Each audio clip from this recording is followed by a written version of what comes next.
Hello guys! Kumusta na po kayo? Welcome back po ulit sa Lutong Pinoy sa Amerika. And for today's video po, meron po ako ditong mga saging na sobrang hinog na. Kaya gagawin na lang po natin siyang moist banana bread with pecan nuts. Kaya ito po yung mga kakailanganin natin sangkap para po dito sa ating recipe for today. Meron po tayo diyang melted butter, white sugar, eggs, pecan nuts, all-purpose flour, yung atin pong baking soda, baking powder, at ito po yung mga bananas na gagamitin natin. At meron po ako ditong baking pan. Ito po yung gagamitin natin. Pinahiran ko na po siya ng butter para po hindi dumikit yung ating tinapay. At saka po ito po yung size niya. Ayan. Okay guys, pag-check nyo na lang po sa description below lahat po ng mga kakailanganin nating sangkap. At sa mga bago po dito sa aming channel, sana mag-subscribe po kayo sa Lutong Pinoy sa Amerika. Umpisahan na po natin ang ating pag-bake nitong ating moist banana bread with pecan nuts. Napakasarap po nito guys. Pwede po ninyong pang breakfast. Salamat po. Okay, kunin natin yung mga saging tapos open natin sila.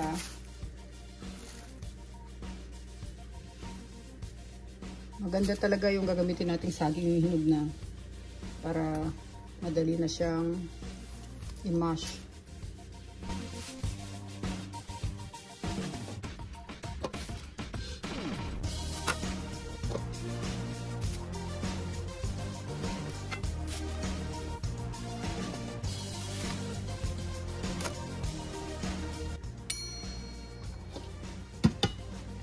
Saging natin na gagamitin. Tapos kukunin ko yung ating potato masher.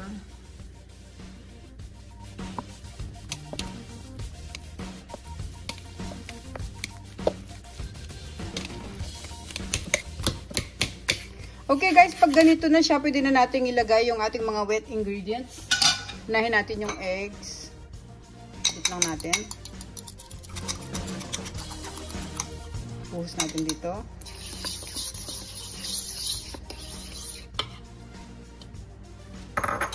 Tapos yung ating butter.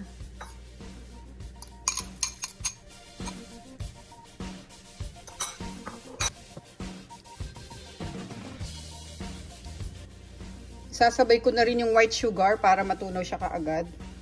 Buhos natin siya ng dahan-dahan.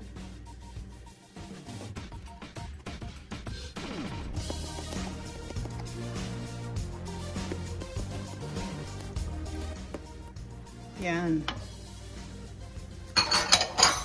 Set aside muna natin to. Kukunin natin yung ating mga dry ingredients. Ito yung ating all-purpose flour.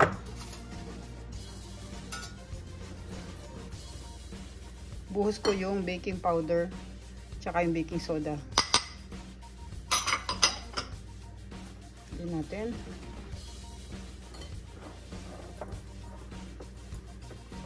Tapos balik natin yung wet ingredients natin. Buo tayo ng strainer.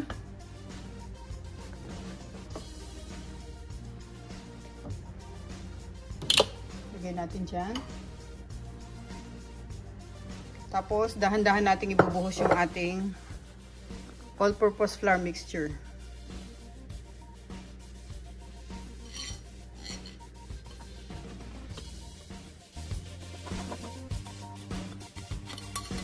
Lagyan na natin lahat.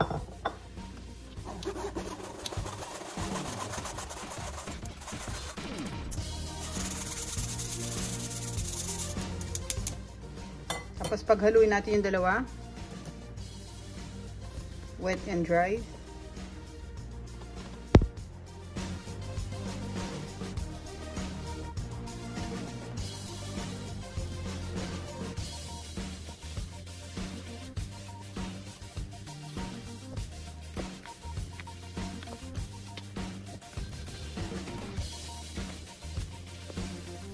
Ngayon na i-combine na natin yung wet and dry ingredients natin.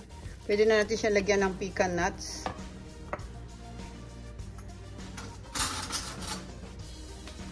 Lagyan muna natin ng kalahati para lang magkaroon siya sa loob. Tapos yung iba ita-toppings natin. Yan.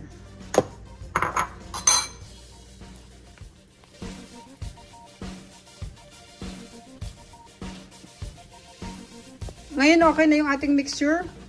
Bubuhos na natin siya sa ating banana bread pan.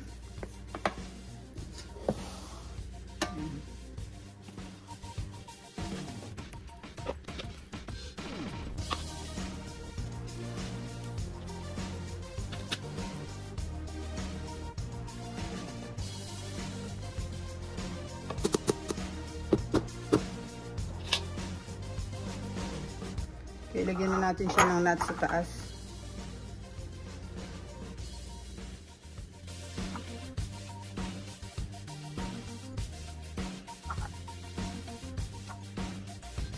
Yan. Tulak lang natin ng konti yung iba. Para pag umalsa siya, hindi siya masyadong malaglag. Okay. Painitin natin yung ating oven, guys. Natin yung bake, 375 degrees.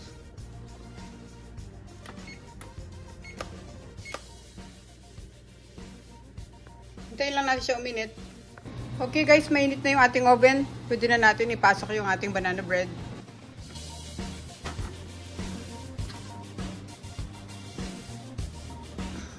Yan, hintayin natin siyang maluto for 1 hour. Set ko yung timer.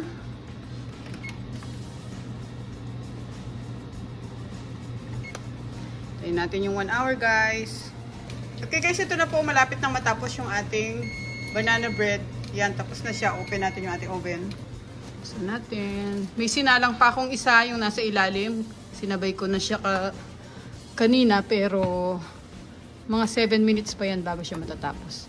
So kunin muna natin tong ating unang ginawa. Yan. Hintayin muna natin siyang lumamig guys bago natin siya i-cut at pakita ko sa inyo. Okay.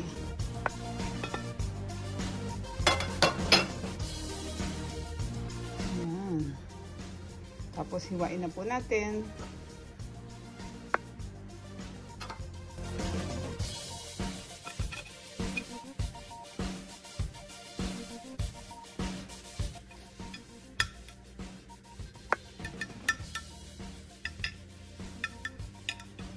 Guys, o tignan nyo, napaka-moist ng ating banana bread.